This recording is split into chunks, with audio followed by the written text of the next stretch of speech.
Count your blessings. The one being carried does not realize how far the town is.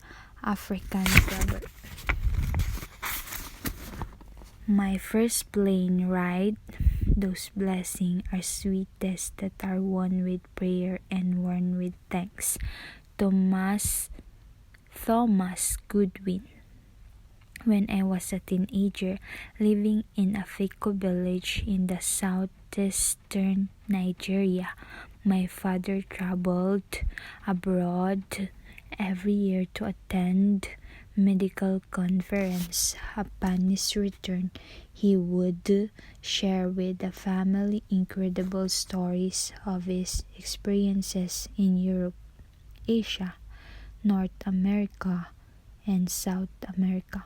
Fascinated by his stories, I pestered him for years. I want to go to Alibiki with you. Alibiki in my language, Afikpo language, literally translates to the land of white people. One day, he sent for me to come see him at the clinic. I thought he needed help, someone to fetch water or deliver medicine to his patients. But the news I was about to receive would change my life forever. When I entered his office, he sat me down and told me that he had made arrangements for a photographer to take my passport photographs. For what purpose? I asked. For your new international passport, he said. You are traveling with me to Belgium, England, the Netherlands, and the United States. Will attend medical conference in the United Kingdom and the Netherlands, and then will proceed to the United States to visit your older brother Iki. He had more details to give me, but I was too excited to listen any further. I ran out of his office, jumping up and down, yelling, "Yay, yay, yay!" I was so elated that within a few minutes, everybody I saw, even total strangers, knew I was going to Alibiki. For one to be able to travel abroad is a great privilege in my village. It's an even greater privilege for a teenager to receive the opportunity of overseas travel. I could not believe I was actually going to see for myself what Alibiki was like.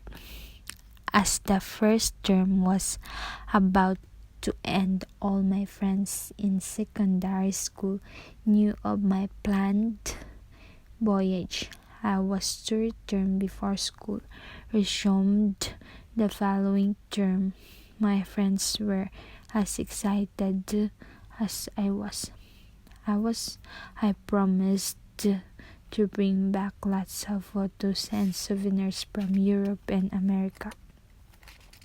As the date of departure grew closer, it became impossible for me to sleep at night due to my uncontrollable excitement and anticipation. I had never been abroad before, and my imagination was running wild. Everything I knew about the outside world was based on my geography class in elementary school and the news brought back by my father after his many voyages. Finally, the day arrived for our departure. We were driving from my village of Iku to Hinujo Airport, about 15 miles from my village. From there, we boarded the Nigeria Airways flight to Lagos, the former capital of Nigeria, the new capital at age 14. This was my first time ever seeing an airplane on the ground, and I was quite surprised at how big it was, for it was always so tiny when it flew past my village. This was also my first time to ride an airplane, and if I had a choice, it would have been my last. As soon as our twin engine propeller type aircraft took off from Enugu Airport, a heavy rain started. We were traveling during the rainy season. The rainy season in Nigeria can be very serious. 15 minutes into our flight, the plane started galloping like a truck on an unpaved road full of potholes. Soon it felt as thought the plane were flying sideways. There was lightning and a heavy thunderstorm. The turbulence was so wrought that many passengers were giving up hope, while some raised their hands in prayer. Others were crying and shouting, "We are not going to make it." The Muslim passengers were calling upon Allah, while the Christians were screaming for Jesus. It was pure chaos in expression.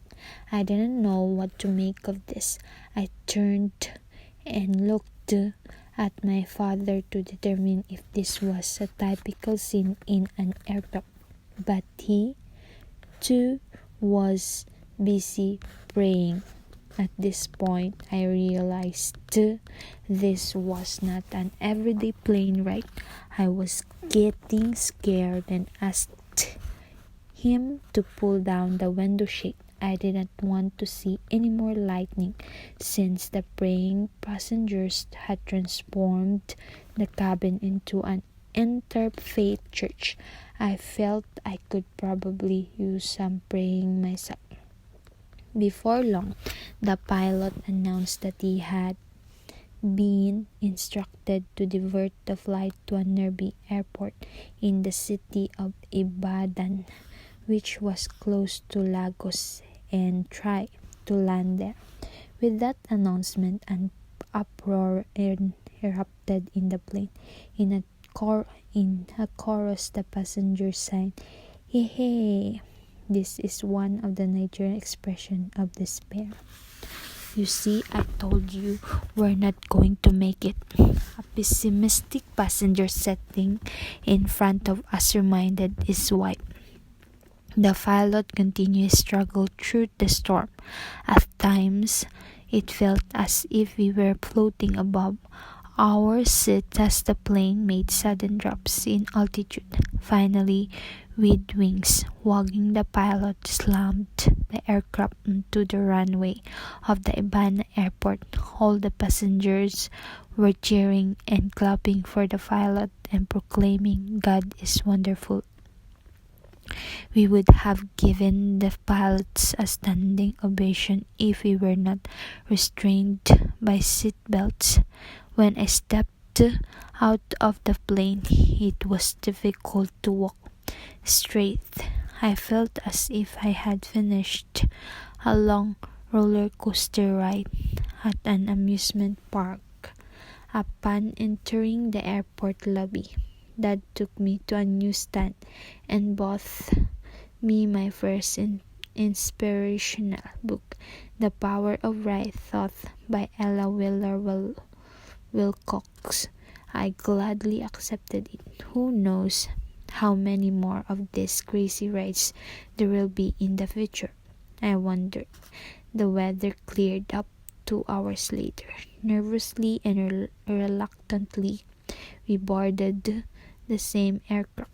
The plane was almost empty, this time because many of the passengers had elected to complete their journey by road. However, we landed safely in Lagos without encountering much turbulence. My gratitude to God was boundless for its kindness and generosity.